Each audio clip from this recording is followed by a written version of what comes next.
Hi, guys of HOBBYKING. I was recording this engine SAG 21 race.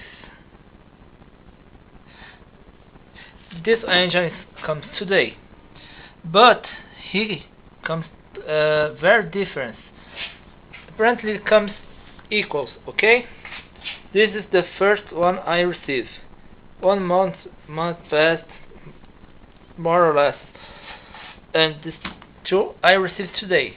How you can see, the heatsink is very different.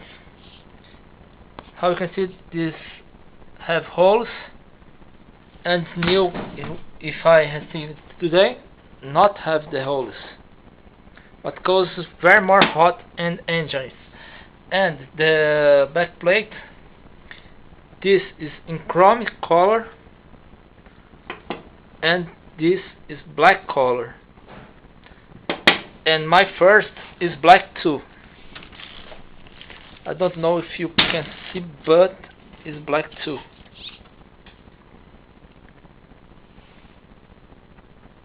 Because he is in the car. Okay.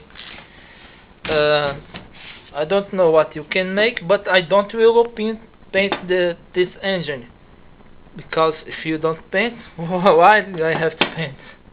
Okay.